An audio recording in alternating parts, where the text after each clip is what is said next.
The first thing Kira noticed when she woke up was the grass. The shaved pasture seemed to surround and consume her. It was only when the gentle breeze blew past that she noticed the boy beside her. He was rolled into a ball with his hands cradling his head. She would later find out that she had hit his head with hers when she had woken up. She stared at him for a minute, thinking about whether or not to wake him up, but decided against it. The breeze that flowed around her felt alive. It was quiet, but yet it seemed to speak to her, calling her name. It was then that she noticed the pond. It was so huge, Kira could not believe that she had not seen it the moment she woke up. The pond seemed to be in the middle of everything. Looking at it, she felt like she could see everything and yet nothing. She stretched her hands to feel the water, possibly to drink it too, because suddenly she was overcome by thirst, but just as she was about to touch the still clear water, she was dragged back by a hand. It was the boy, with his hands away from his face. She could him clearly. His hazel brown eyes bored deep into hers and his full lips stayed straight in a line.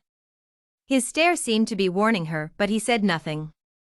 His golden brown skin looked so smooth for a minute she felt like touching him, but she thought against it. She tried to speak, but her voice would not come out, so she decided to nod instead, but when she looked up the boy was no longer holding her hand. He had started walking away, towards a house, she noticed as she watched him walk. She could not remember if the house was there when she woke up, but the thought did not last long in her mind, as she could not let her mind stay on one thought when there's so much around her that she did not understand. Her eyes focused once again on the boy. He walked fast like he was being chased, then he turned to stare at her as if telling her to follow him before continuing towards the house. She knew it would be better to follow the strange boy than to stay out here, where she knew nothing, but the pond seemed to want her to stay, so she did not move. She was tempted to try touching the still water again, but the face of the boy came into her mind, and the fear of what could happen betrayed the strength of her curiosity. The landscape was so beautiful and peaceful. She closed her eyes and let the sound of the wind play in her ears and hug her body. Though the wind was strong and wild, it was not cold or uncomfortable, everywhere felt warm.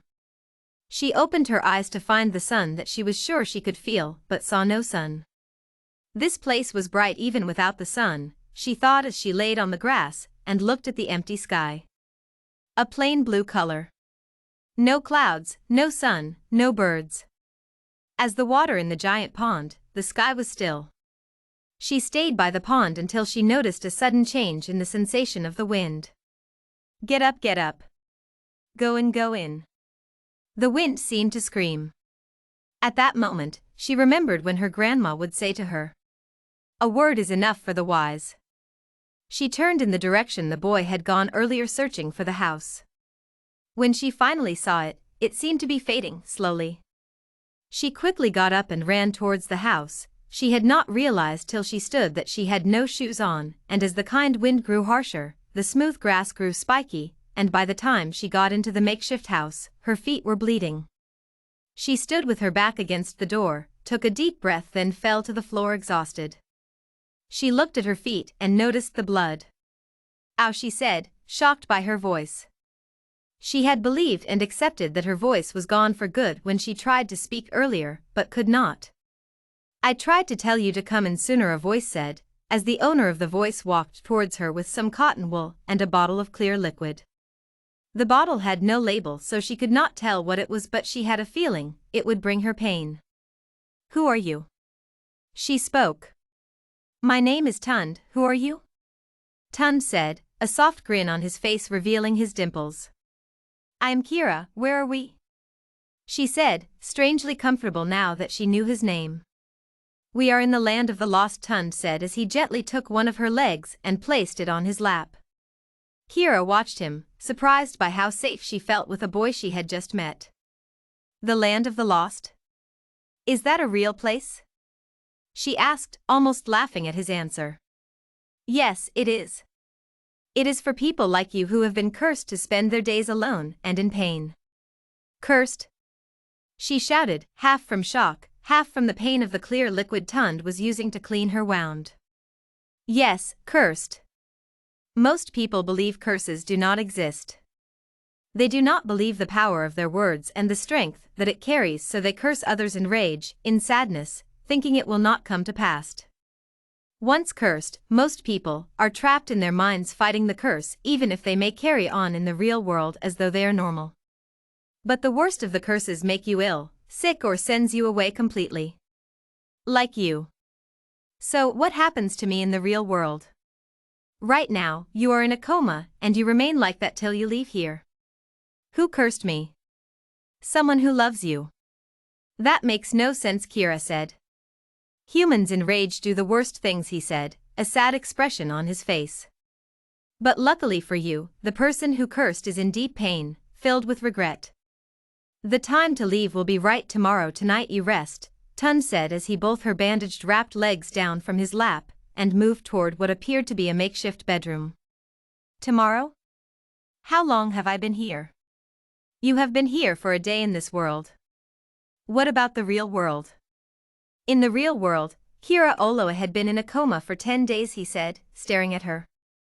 As if trying to calm her. She wanted to be calm, but she could feel her face betraying her, so she stared at her fingers and said nothing. What about you? She asked. Are you also cursed? Kira asked when she had steadied herself. No, I am not cursed. I am the embodiment of the pain and the regret of the person who cursed you. I have been sent to save you. She scoffed. She could not believe any of this, but how else could she explain this strange place? How else could she explain her inability to speak when she stepped out of the house? There were no windows in the house, so she could not tell if the darkness had gone. She looked around the small house for a bit before her eyes began to feel heavy. You will sleep here, Tun suddenly said, appearing almost from nowhere. She thought of how strange it was as she followed him to where she would sleep. It was a thick blanket placed on the floor. As she laid down, another blanket was used to cover her as she laid down, and then everywhere went dark. She awoke to a light that shone from the open door. She could hear Tund singing a song. It reminded her of Grandma, but she could not recall the name. She gave up trying to remember and went to meet Tund. Good morning, he said, not turning to look at her. She said nothing.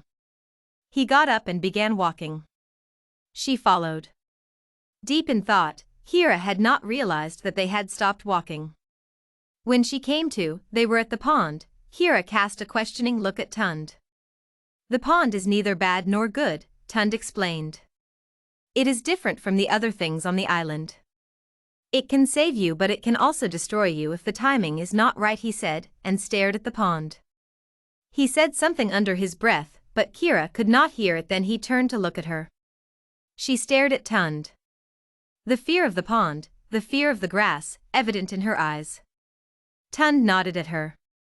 Don't be scared, you'll be fine, he seemed to say without speaking. She took small steps towards the pond before gently sliding in. The water was neither cold nor hot. She let herself be engulfed by the water. At some point, she realized she was no longer breathing, but she did not feel wet, or as though she was even in the pond. She looked up to find Tund, but there nothing. There was nothing around her but pure darkness and absolute silence. Suddenly, a huge hand appeared and grabbed her. Kira closed her eyes and screamed. She continued screaming till she realized there were now 2 hands wrapped around her, and they were her grandmother's. Her grandmother held her tightly as repeatedly apologized while the nurses rushed in. After 10 days, Kira had finally returned to the real world.